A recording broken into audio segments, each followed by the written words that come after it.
This morning we have some severe weather that we are dealing with. We are also dealing with the effects of severe weather as storms have passed through this area. Now it's time to turn our attention to the damage left behind. That's right. Our Nick Sturdivant is out live in Eden this morning, getting a look at how those storms impacted some buildings. First, we want to check in with Emily to see. Emily, this is all passed through pretty much. Right. We're done with the severe weather. There are no warnings or watches for the Fox 8 viewing area. Good news. Storms are down towards heading into Durham right now and soon into Raleigh. Here across the Triad, it's some persistent showers we're still looking at. Person County has a severe thunderstorm warning. So does Granville County, but that's an area and the storms continue to move eastward. In Caswell County, moderate to heavy rain here between Yanceyville and Anderson over to Leesburg and Milton. Down in Alamance County, the heavy rain has almost exited your county, but Mebane still getting a good soaking right now. Lighter showers down here across Caswell County. In Greensboro, we had some trees down in downtown Greensboro at West Friendly Avenue and Eugene Street. We also had a tree down along Wendover Avenue at Holden Road. That's likely, if they can't get things cleared out quickly, it's likely to affect your morning commute.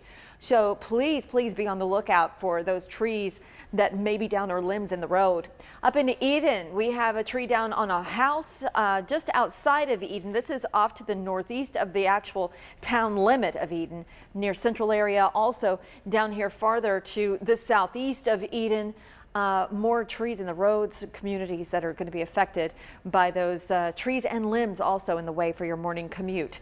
We also have reports of trees down in Reidsville. And this is going to be one of those days where we are going to hear the chainsaws going, because anywhere from Rockingham County through Guilford County all the way down to Randolph and Davidson counties, we have numerous reports of trees, and in many cases trees down into homes, and that is a terribly frightening thing to see on our storm reports. Of course, we're going to have the entire Piedmont covered for you right here on Fox 8. Today, once we get past the morning commute, it's just isolated showers that we'll be dealing with for the rest of the day. Your forecast high is 72 degrees. Now, surveying the damage up in Rockingham County is our colleague Nick Sturdivant on the scene of some of the damage that has been extensive. Nick, oh my word, what's going on behind you? Yeah, Emily, we just got here. We're off of North Kennedy Street. It looks like a mechanic or some type of structure, but as you can see right here, it's completely leveled. This is, again, the first damage we saw right here on the scene. You can see we're walking up. We just got here maybe a few minutes ago, and this building is just completely leveled. I mean, bricks everywhere. We're still trying to make out what it is right now. We're going to slide over here. Further to our right, this is where emergency crews are. When we got into Rockingham County, Eden, Kings Highway, crews are everywhere, repairing power lines. Trees are down. You see limbs are down as well. They're just spread out everywhere, and crews have their hands full. We've heard numerous reports about trees down on houses. Structures like this completely damaged. And again, you got areas like Madison Street, the Blue Creek area, North Kennedy Street, seeing a lot of damage from this storm. We'll continue to follow up on this throughout the morning, but as you look at this, this is, pretty amazing. Nick, what other damage did you see as you were approaching that scene? That's catastrophic. We know you just pulled into that area. We're going to have Emily over here to explain the system that moved through in just a moment. But talk to us about what else you saw as you arrived to the scene. Yeah, as we were pulling up, we saw just a lot of, EMS crews, emergency crews, working on the power. We didn't see, as we got here on Kennedy Street, we saw a tree laying in the middle of the road, but it looked like that tree for the most part was cleaned up, but a lot of debris, a lot of limbs, not a lot of damage, nothing like this. But again, we're just getting here for the most part, Carrie. And as we always say, when daylight hits, that's when you'll see a bulk of this damage. But again, we'll continue to go around Rockingham County and kind of survey some of this damage. But again, this looks like nothing I've seen before. It's just completely leveled.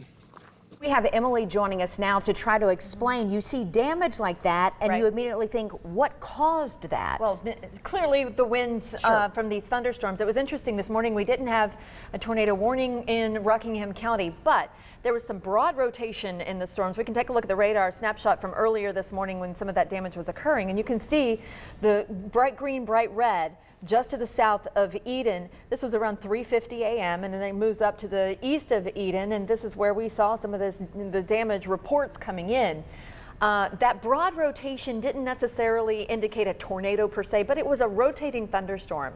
And some of those winds clearly translated down to the surface. Whether or not a brief tornado spun up, that's something the National Weather Service will likely be out to survey later on this morning.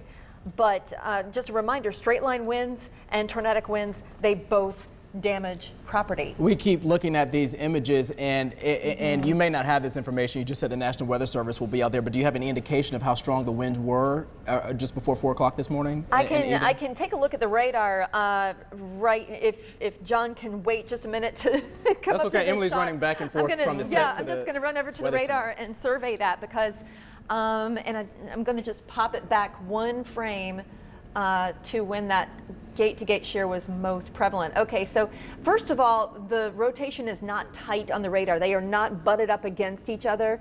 So that's a 10-mile-per-hour rotation on one side, 13 on the other, with winds between 22 and 31 miles per hour inbound and outbound.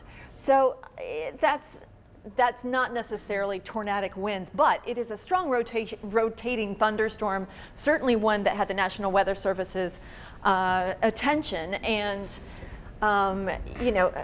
those winds, like I say, can produce a brief spin-up tornado or even just those incredibly damaging winds that rush down to the surface and do what you see right here. I'm so glad no one was in that structure, of course, when it came in. There was a severe thunderstorm warning. The National Weather Service was on top of it. But as I say, that upper level broader rotation doesn't necessarily mean, and also remember, this section of Rockingham County is quite a distance away from the radar surveying the storm. Okay. And the farther away you are from the radar site, which in this case is Blacksburg, Virginia, the higher the beam is surveying the atmosphere. So this was rotation higher up in the atmosphere, not necessarily low level rotation. So that's another indication that it likely was straight line wind damage, not necessarily a tornado that we were dealing with. A lower scan closer to the ground with a tighter green and red on that gate, that wind shear graphic that I was just showing. Gate-to-gate shear is what we call it in meteorology. Okay. Well, that would indicate a better image that would say tornado warning should be issued, but that was not what we had present for this storm. Okay. But again, straight line winds could have done this too. Yeah. So Oh yeah. No doubt. serious. No doubt. We're going to have crews throughout the Piedmont Triad this morning. Nick up there in Eden. Shannon Smith is also headed out on the road this morning. And our expert, Emily Bird, is here to walk us through all of this because as we see situations pop up, we want to know what happened in these communities. People will have questions. So, Emily, thank you much. And then we can see the emergency responders there on the scene. Looks like they're checking out some damage. So we'll check in with Emily in just a bit again.